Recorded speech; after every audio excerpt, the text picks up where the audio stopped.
നമസ്കാരം. സ്വകാര്യ ബസ് ഉടമകളുടെ സമരത്തിന് പിന്നിൽ മുഖ്യമന്ത്രി വി.ഡി. സതീശനാണെന്ന് ഞാൻ പറയും. എങ്ങനെയെന്നല്ലേ? വളരെ വ്യക്തമായി തന്നെ പറയാം. അതായത്, ഞങ്ങൾ ജയിച്ചിട്ടുണ്ടെങ്കിൽ ഇന്ദിരാ ഗ്യാരണ്ടിയിൽ പറഞ്ഞിട്ടുള്ളതുപോലെ കേരളത്തിലെ എല്ലാ സ്ത്രീകൾക്കും എല്ലാ KSRTC ബസ്സിലും സൗജന്യ യാത്ര എന്നായിരുന്നല്ലോ നമ്മുടെ മേനോൻ മുഖ്യമന്ത്രി പറഞ്ഞിരുന്നത്. ഇപ്പൊ എന്താണ് പറയുന്നത്? ഓർഡിനറി ബസ്സിൽ മാത്രമേ സൗജന്യ യാത്രയുള്ളൂ എന്നാണ് പറയുന്നത്. എന്നാൽ കേരളത്തിലെ ഓർഡിനറി ബസ്സുകളുടെ എണ്ണം പരിശോധിച്ചാൽ 1000-ന് താഴെയാണ് ഓർഡിനറി ബസ്സുകൾ ഉള്ളത്. അതിൽ 200-ന് മുകളിൽ ബസ്സുകൾ കട്ടപ്പുറത്താണ്. മൊത്തത്തിൽ എടുത്തു നോക്കിയാൽ 700-800 ഓർഡിനറി ബസ്സുകൾ മാത്രമാണ് ഓടുന്നുള്ളൂ. അപ്പൊ ഇത്തരം ബസ്സിലാണ് ഈ സൗജന്യ യാത്ര നൽകുകയുള്ളൂ എന്നാണ് വി.ഡി. സതീശൻ പറയുന്നത്. ഇത് നമ്മുടെ സ്വകാര്യ ബസ് ഉടമകൾ ഏത് രീതിയിലാണ് ഉപയോഗപ്പെടുത്തുന്നത്? അവർ എല്ലാ ബസ്സിലും ഫ്രീ ആണെന്ന രീതിയിൽ ഇത് അങ്ങ് പറയുകയാണ്. അതായത്, ഓർഡിനറി ബസ്സിൽ എല്ലാ സ്ത്രീകളും കയറാൻ പോകുന്നു, അതുകൊണ്ട് ഞങ്ങളുടെ മേഖല തകർന്ന് തരിപ്പണമാകാൻ പോവുകയാണെന്നാണ് സ്വകാര്യ ബസ് ഉടമകൾ പറയുന്നത്. അങ്ങനെ സ്വകാര്യ ബസ് ഉടമകൾ പറയുമ്പോൾ സ്വാഭാവികമായിട്ടും അവർക്ക് അതിന്റെ പിന്നിൽ ചില അജണ്ടകളുണ്ട്. അതായത്, ഈ പേരും പറഞ്ഞ് ടിക്കറ്റ് വില വർദ്ധിപ്പിക്കുക, അതായത് ടിക്കറ്റിന്റെ നിരക്ക് വർദ്ധിപ്പിക്കുക എന്നുള്ളതാണ്. ആ ടിക്കറ്റ് നിരക്ക് വർദ്ധിപ്പിക്കാനുള്ള എല്ലാ തന്ത്രങ്ങളിലേക്കും അവർ നീങ്ങിക്കഴിഞ്ഞിരിക്കുന്നു. ഇത് ആർക്കാണ് വലിയ ദുരിതം സൃഷ്ടിക്കുക? നമ്മുടെ വണ്ടിയിൽ ചീറിപ്പാഞ്ഞു പോകുന്ന മുഖ്യമന്ത്രിക്കാണോ? അല്ലെങ്കിൽ മറ്റുള്ള മന്ത്രിമാർക്കാണോ? അല്ലെങ്കിൽ മറ്റുള്ള MLA മാർക്കാണോ? അല്ല. അതായത്, അന്നന്നത്തെ അന്നത്തിന് വേണ്ടി പണിയെടുക്കാൻ പോകുന്ന ഇത്തരം ബസ്സുകളെയൊക്കെ ഈ പറയുന്ന പോലെ ആശ്രയിക്കുന്ന പാവപ്പെട്ട ജനങ്ങളെയാണ് ദുരിതത്തിലാക്കാൻ പോകുന്നത്. അതായത്, ഇനി മുതൽ നിങ്ങൾ മിക്കവാറും ഇപ്പൊ കൊടുക്കുന്ന നിരക്കിനേക്കാൾ കൂടുതൽ നിരക്ക് ഇനി ബസ്സിൽ കയറി കഴിയുമ്പോൾ കൊടുക്കേണ്ടി വരും. അങ്ങനെ ഒരു അവസ്ഥയിലേക്ക് വി.ഡി. സതീശൻ കൊണ്ടുപോയി എത്തിക്കുമെന്നാണ് മനസ്സിലാക്കാൻ സാധിക്കുന്നത്. ഇപ്പൊ എന്താണ് ഈ സ്വകാര്യ ബസ് ഉടമകൾ പറയുന്നത്? ഇന്നലെ മാധ്യമങ്ങളിൽ പറയുന്നത് നമ്മൾ കേട്ടില്ലേ? അതായത്, ഇനി UDF അവതരിപ്പിക്കാൻ പോകുന്ന ബഡ്ജറ്റിൽ തങ്ങൾക്ക് അനുകൂലമായിട്ടുള്ള തീരുമാനം ഉണ്ടായില്ലെങ്കിൽ ഞങ്ങൾ സർവീസ് നിർത്തി സമരം നടത്താനാണ് തീരുമാനമെന്നാണ് പറയുന്നത്. സ്വകാര്യ ബസ് മേഖലയെ തകർക്കുന്ന തീരുമാനമാണ് ഇപ്പോ നടത്തിയിട്ടുള്ളതെന്നാണ് ബസ് ഓപ്പറേറ്റേഴ്സ് അസോസിയേഷൻ ഒക്കെ ഇന്നലെ മാധ്യമങ്ങളോട് പറഞ്ഞത്. അതായത്, സ്വകാര്യ ബസ്സുകൾ നിലനിൽക്കാൻ പാക്കേജ് വേണമെന്ന് ഇവർ ആവശ്യപ്പെടുകയാണ്. 19-ന് ശേഷം ബസ് ഉടമകളുടെ സംയുക്ത യോഗം ചേരുന്നുണ്ട്. അതിനുശേഷം ഞങ്ങൾ എന്തായാലും സമരത്തിലേക്ക് പോകുമെന്നാണ് ഇവർ ഭീഷണി മുഴക്കുന്നത്. മേഖലയെ സംരക്ഷിക്കുന്ന തീരുമാനമുണ്ടായില്ലെങ്കിൽ ബഡ്ജറ്റിന് ശേഷം സ്വകാര്യ ബസ് പണിമുടക്ക് എന്തായാലും ഉണ്ടാകും എന്ന് അവർ ഇങ്ങനെ പറയുകയാണ്.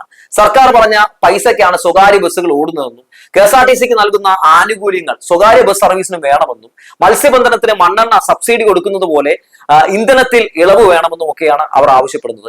ഇൻഷുറൻസ് സർക്കാർ ഏറ്റെടുക്കണം, ബസ് സ്റ്റാൻഡുകളിലെ ഫീസ് ഒഴിവാക്കണം, അതുപോലെ തന്നെ വിദ്യാർത്ഥികളുടെ യാത്രാ നിരക്ക് ഒന്ന് ആലോചിക്കണേ, വിദ്യാർത്ഥികളുടെ യാത്രാ നിരക്ക് എന്തായാലും വർദ്ധിപ്പിക്കണം, പൊതുയാത്രക്കാരുടെ നിരക്ക് വർദ്ധിപ്പിക്കണം, ഡീസൽ സബ്സിഡി, ഇൻഷുറൻസ് ഇളവ് എന്നിവ പാക്കേജിൽ വേണമെന്നും ഒക്കെയാണ് ബസ് ഉടമകൾ ആവശ്യപ്പെടുന്നത്. അവരെയും കുറ്റം പറഞ്ഞിട്ട് കാര്യമൊന്നുമില്ല. സ്വാഭാവികമായിട്ടും അവര് ഈ പറയുന്നത് പോലെ ഈ ചെറിയ വലിയ പ്രതിസന്ധികളൊക്കെ ഈ സർക്കാരിന്റെ കാലഘട്ടത്തിൽ നേരിടുന്നുണ്ട് എന്നുള്ള കാര്യം വസ്തുതയാണ്. അപ്പോൾ സർക്കാർ ചെയ്യേണ്ട കാര്യം എന്താണ്? ഇത്തരത്തിൽ സൗജന്യ യാത്ര കൊടുക്കുമ്പോൾ തന്നെ സാധാരണ ജനങ്ങളെ ബുദ്ധിമുട്ടിക്കാത്ത രീതിയിൽ, ഇവർ ടിക്കറ്റ് നിരക്ക് വർദ്ധിപ്പിക്കാത്ത രീതിയിൽ അവർക്ക് വേണ്ട രീതിയിലുള്ള സബ്സിഡികളും മറ്റുമൊക്കെ ചെയ്തു കൊടുക്കേണ്ട ഒരു സാഹചര്യം ഉണ്ട്. അതായത്, അവരെയും സംരക്ഷിക്കേണ്ടതുണ്ട്. എന്നാൽ സർക്കാർ എന്താണ് ചെയ്യുന്നത്? സർക്കാർ ഇവിടെ ആരെയും സംരക്ഷിക്കാൻ നോക്കുന്നില്ല. KSRTC എന്ന് പറയുന്ന ആ ഒരു മേഖലയെ പോലും സംരക്ഷിക്കാൻ നോക്കുന്നില്ല. ഇവിടെ എടുത്തു ചാടുകയാണ് ധനവകുപ്പ് മന്ത്രി കൂടിയായിട്ടുള്ള വി.ഡി. സതീശൻ എന്നാണ് എനിക്ക് മനസ്സിലാക്കാൻ സാധിക്കുന്നത്.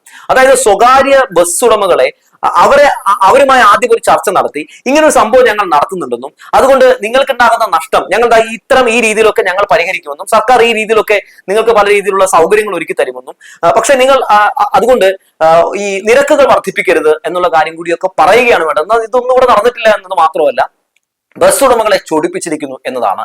ഈ ബസ് ഉടമകളെ ചൊടിപ്പിക്കുമ്പോഴും ഇത്തരത്തിലുള്ള ധനവകുപ്പ് മന്ത്രിയും മുഖ്യമന്ത്രിയായിട്ടുള്ള വി.ഡി. സതീശൻ എടുത്തിയാടുമ്പോഴും ഒക്കെ അത് അധിക ഭാരമായിട്ട് ആരുടെ മുതുകിലാണ് വന്നിരിക്കുന്നത്? സാധാരണക്കാരുടെ മുതുകിലാണ് എന്നുള്ളതാണ്. നോക്കൂ, ഇപ്പോഴും ഒന്ന് ആലോചിച്ച് നോക്കണേ. ഈ KSRTC ബസ്സിൽ സൗജന്യ യാത്ര എന്ന് പറയുമ്പോൾ നമ്മളൊക്കെ മനസ്സിലാക്കേണ്ട ഒരു കാര്യമുണ്ട്. ആർക്കാണ് ഇത്തരത്തിൽ സൗജന്യ യാത്ര? സ്ത്രീകൾക്കാണ് ഇവർ ഈ സൗജന്യ യാത്ര അനുവദിച്ചിട്ടുള്ളത്. KSRTC ബസ്സുകളിലെ വിദ്യാർത്ഥി പാസ് പുതുക്കാനുള്ള ഓൺലൈൻ ചാർജ് 10 രൂപയിൽ നിന്ന് ഒറ്റയടിക്ക് 110 രൂപയാക്കി വർദ്ധിപ്പിച്ച കാര്യം നിങ്ങൾക്കറിയാമോ? അതായത്, വിദ്യാർത്ഥികൾക്കല്ലേ സത്യത്തിൽ ഇവിടെ ഒരു സൗജന്യ യാത്ര അനുവദിക്കേണ്ടത്? അവർക്ക് വോട്ടില്ല എന്നതുകൊണ്ട്, അവരെ കൊണ്ട് പ്രത്യേകിച്ച് ഗുണമൊന്നുമില്ല അതുകൊണ്ട് എന്നതുകൊണ്ട് മാത്രമല്ലേ സത്യത്തിൽ ഈ സർക്കാർ അവർക്ക് സൗജന്യ യാത്ര അനുവദിക്കാത്തത്? അതായത്, ജോലിയുള്ള നല്ല ഉന്നത ജോലിയുള്ള ആളുകൾക്കൊക്കെ സൗജന്യമായിട്ട് നമ്മുടെ KSRTC ബസ്സിൽ യാത്ര ചെയ്യാം. എന്നാൽ പഠിക്കാൻ പോകുന്ന വിദ്യാർത്ഥികൾക്കോ അവർ പൈസ കൊടുക്കണം എന്ന നിലപാട് ഒരിക്കലും സമ്മതിച്ചു കൊടുക്കാൻ പറ്റുന്ന കാര്യമല്ല. ഇപ്പൊ നോക്കൂ, അവിടെ കയറിയാൽ KSRTC ബസ്സിൽ കയറിയാലും പൈസ കൊടുക്കണം. ഇപ്പൊ ഈ സ്വകാര്യ ബസ്സിൽ വിദ്യാർത്ഥികൾ കയറിയിട്ടുണ്ടെങ്കിൽ അവർക്ക് വീണ്ടും കൊടുക്കുന്ന ടിക്കറ്റ് ചാർജ് കൂടുതൽ കൊടുക്കേണ്ടി വരുന്ന ഒരു അവസ്ഥയിലേക്ക് കൊണ്ടുപോയി എത്തിക്കുകയാണ് VD സതീശന്റെ ഈ സർക്കാർ എന്നുള്ളതാണ്.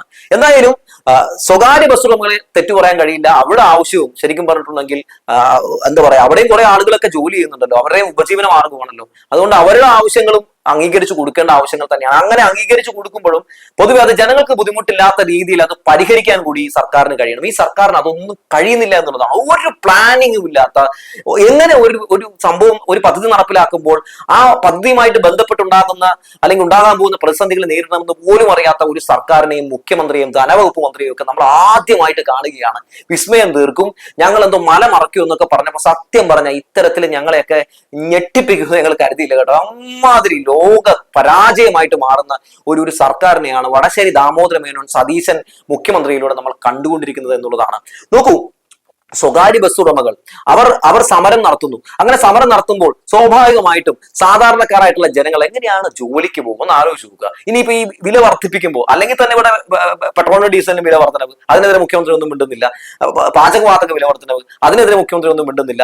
അത് പാലിന് വില വർദ്ധിക്കുന്നു. അങ്ങനെ സകലമായ സാധനത്തിന് വിലകയറ്റമാണ്. ഇതിലൊന്നും നമ്മുടെ മുഖ്യമന്ത്രിയും ധനവകുപ്പ് മന്ത്രിയും കൂടിയായിട്ടുള്ള VD സതീശൻ ഇടപെടുക പോലും ചെയ്യുന്നില്ല. ഇനിയിപ്പോ ഇതോടുകൂടി ആകുമ്പോൾ എങ്ങനെ ഒരു സാധാരണക്കാരൻ ഒരു ദിവസം അല്ലെങ്കിൽ ഒരു മാസം അങ്ങോട്ടേക്ക് തള്ളി നീക്കും? ചിന്തിച്ചിട്ടുണ്ടോ? ഇതൊക്കെ എന്തിനാണ് നമ്മുടെ മുഖ്യമന്ത്രി ചിന്തിക്കുന്നത്? അല്ലേ, നമ്മളുടെ നികുതി പണം വെച്ചല്ലേ ഇവരൊക്കെ ജീവിക്കുന്നത്? നമ്മുടെ നികുതി പണം വെച്ചല്ലേ ഇവർ ഷർട്ട് മേടിക്കുന്നതും ചെരുപ്പ് മേടിക്കുന്നതും വാച്ച് മേടിക്കുന്നതും വണ്ടിയിൽ പെട്രോൾ അടിക്കുന്നതും വണ്ടിയിൽ ചീറിപ്പാഞ്ഞ് നടക്കുന്നതും ഒക്കെ നമ്മുടെ നികുതി പണം കൊണ്ടല്ലേ. അപ്പൊ പിന്നെ ഒന്നിനും മുട്ടുണ്ടാകാൻ ഒരു സാധ്യതയില്ല. സാധാരണക്കാരുടെ ഇത്തരത്തിലുള്ള പ്രതിസന്ധികളൊക്കെ ഞാൻ എന്തിനാ ആലോചിക്കണം, അല്ലെ മേനോൻ മുഖ്യമന്ത്രി? എന്തായാലും ഇതൊക്കെ വളരെ രൂക്ഷമായിട്ടുള്ള പ്രശ്നം തന്നെയാണ്. നമ്മുടെ മാധ്യമങ്ങൾ പോലും ഇത് ചർച്ച ചെയ്യുന്നില്ല എന്നുള്ളതാണ്.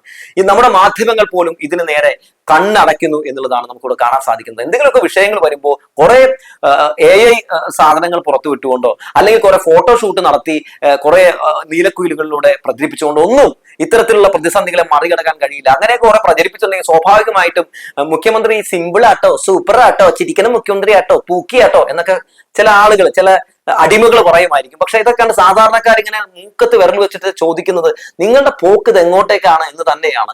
ഒരു ധവളപത്രം ഇവർ ഇറക്കുന്ന കാഴ്ച നമ്മൾ കണ്ടല്ലോ. ഈ ധവളപത്രം പോലും എന്താണ് മുന്നോട്ട് വെക്കുന്നത്? അതായത് ഇവിടെ മൊത്തം പ്രശ്നമാണ്, ഇവിടെ മൊത്തം ദാരിദ്ര്യമാണെന്ന് വരുത്തി തീർക്കാനുള്ള ശ്രമമാണ് VD സതീശൻ നടത്തിയിട്ടുള്ളത്. VD സതീശൻ പറഞ്ഞതെല്ലാം ഈ പറയുന്നത് പോലെ നുണയാണ് എന്ന് അദ്ദേഹത്തിലൂടെ തന്നെ കാണിച്ചു തരികയാണ്. എന്തൊക്കെ മേളമാണ് ഇന്ദിരാ ഗ്യാരണ്ടിയിലൂടെ നടപ്പിലാക്കാൻ വേണ്ടി ശ്രമം നടത്തുന്നു എന്നൊക്കെ പറഞ്ഞ് ഇവിടെ കുട്ടി ആഘോഷിച്ച് കാണിച്ചത്. എന്നിട്ട് എന്താണ് നടന്നത്? എന്തെങ്കിലുമൊക്കെ നടപ്പിലായോ? ആശമാരെ ആദ്യം പറ്റിച്ചു, ഇപ്പൊ അവിടുത്തെ സ്ത്രീകളെ എല്ലാ KSRTC ബസ്സിലും സൗജന്യ യാത്ര എന്ന് പറഞ്ഞ് അങ്ങനെ അവരെ പറ്റിച്ചു. ഇനി ഈ ഓർഡിനറി ബസ്സുകൾ ഞാൻ പറഞ്ഞല്ലോ, ഈ 1000-ന് താഴെയാണ്, അതിൽ പലതും കട്ടപ്പുറത്താണ്. 700-800 ബസ്സുകളൊക്കെ എന്താണ് ഓടുന്നുള്ളൂ. ഇതൊക്കെ ഇനി ഓടുമോ ദൈവത്തിന് അറിയാം. അതിലൊക്കെ ഇനി LS ഒട്ടിച്ച് LS ഓർഡിനറി എന്നൊക്കെ ആക്കി ജനങ്ങളെ പറ്റിക്കാനുള്ള സാധ്യതയുണ്ടോ എന്നൊക്കെ സംശയം ജനങ്ങൾക്കുണ്ട്. കാരണം എന്താണ്? കാരണം ഈ സർക്കാർ അട്ടപടലം ജനങ്ങളെ വഞ്ചിക്കുന്ന ഒരു സർക്കാരായി മാറിയിരിക്കുകയാണ്. നിങ്ങൾ പറയുന്നത് മുഴുവൻ എന്താ പറയാ, നുണയാണ്. നിങ്ങൾ പറയുന്നതിന് നേരെ ഓപ്പോസിറ്റ് പ്രവർത്തിക്കുന്നവരാണ് എന്ന് ഈ നാട്ടിലെ ജനങ്ങൾ മനസ്സിലാക്കിയിരിക്കുന്നു എന്നുള്ളതാണ്.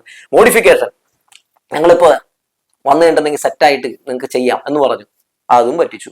അങ്ങനെ മൊത്തത്തിൽ സത്യത്തിൽ ഈ സർക്കാരിനോടുള്ള വിശ്വാസം ഒരു മാസം കൊണ്ട് തന്നെ നിങ്ങൾ ഇല്ലാതാക്കിയിരിക്കുന്നു. ഒരു മാസം കൊണ്ട് ജനങ്ങൾക്ക് ഒരു കഴിവുകെട്ട സർക്കാരാണ് കേരളം ഭരിക്കുന്നത് എന്ന ഒരു തോന്നൽ ഉണ്ടാക്കി നിങ്ങൾ എന്തായാലും കൊടുത്തിരിക്കുന്നു. സാധാരണയൊക്കെ 1 വർഷം കഴിയുമ്പോഴാണ് ജനങ്ങൾ അങ്ങനെ പറഞ്ഞു തുടങ്ങാറ്. പക്ഷേ ഒരു മാസം കൊണ്ട് നിങ്ങൾ ആ റെക്കോർഡ് നേടിയിരിക്കുന്നു മിസ്റ്റർ VD സതീശൻ എന്ന് പറഞ്ഞു വെച്ചുകൊണ്ട് നിർത്തട്ടെ.